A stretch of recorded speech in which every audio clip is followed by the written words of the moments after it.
In this video, let's take a quick look at FAMT package from a standard library. There is a fun fact about a way of pronouncing that name. First of all, FMT is short from format, but a significant amount of people pronounce it as FAMT.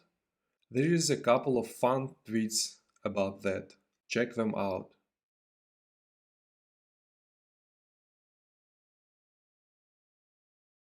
Anyway, let's move on. The package provides formatted input and output functions. Any package we're going to use needs to be imported first. That allows using functions from that package. Let's try the printline function, which prints the string followed by the line break. First, we specify the package name. Then, call a function and provide arguments.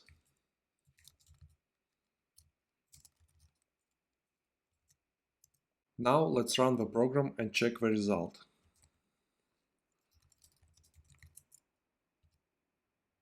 As you can see, it prints a string on the screen. The printline function can accept as many arguments as we want.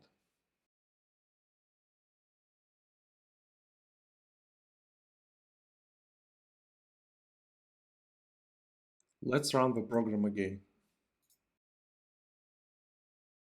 That prints the arguments separating by spaces. Another function, what we are going to check, is a printf function.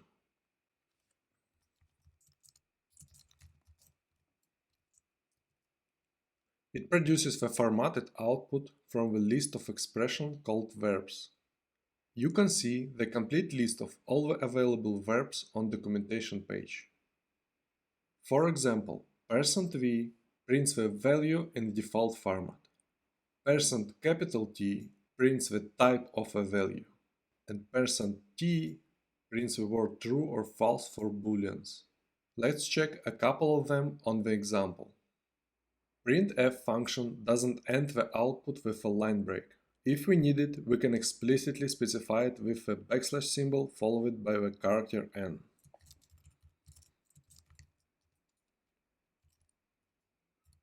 Now let's define a variable and then use it to try out different verbs.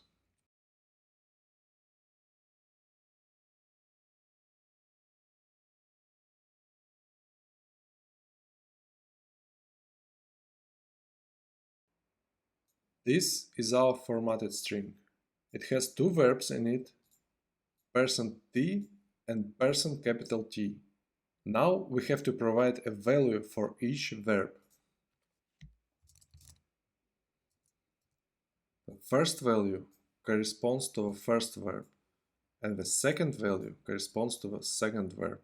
Now let's run the program and check the result. As you can see, it prints the value of our variable and its type. When we use print functions, we use the screen as a default output device, but it doesn't have to be the screen. FAMT package provides us fprintf function, which accepts a writer as a first argument. Let's see how it works.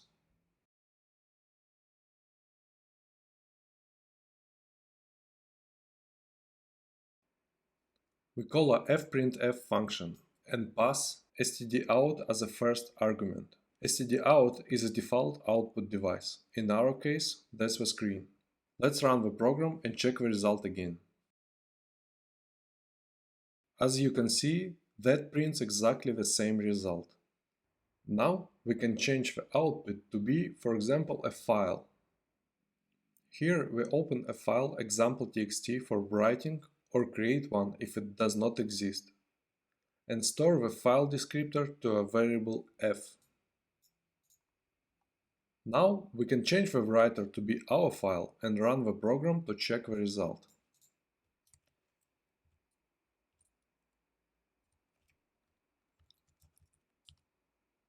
That creates a new file, example.txt, with our string. Besides a screen and the file, we can print into the string using sprintf function. Here is the example.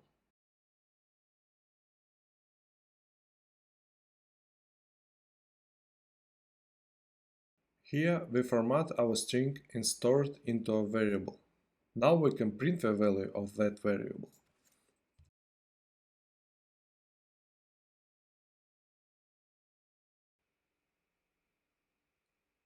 We've seen how to print strings into different output devices. The FAMT package also lets us read data from input devices. For example, if we need to ask users to provide their full name, then we can do the following. First, we define variables to hold the data.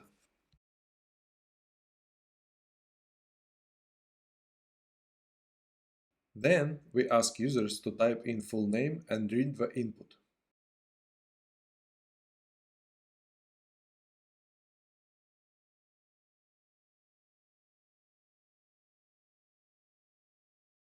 The scan function will write provided data into first and last name variables. Then we can use variables and print them back.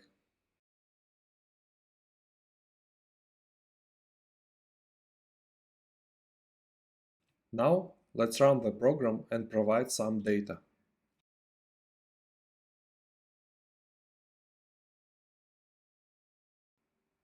It is also possible to read the data from an existing string as well as using a formatted string. Let's consider the following scenario.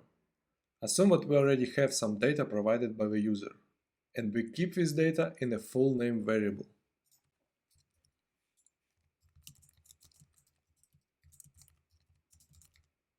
We need to parse the full name into first and last name variables. Here is what we do.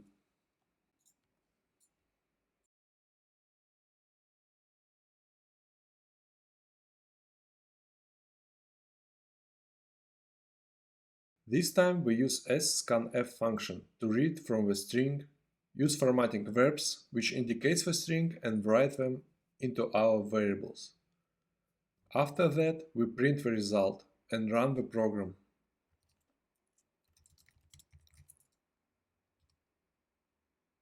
It prints the data we have extracted from the string. That was a quick overview of a FAMT package. To summarize it, we can print formatted and unformatted strings to a variety of writers, and we can read values from different devices.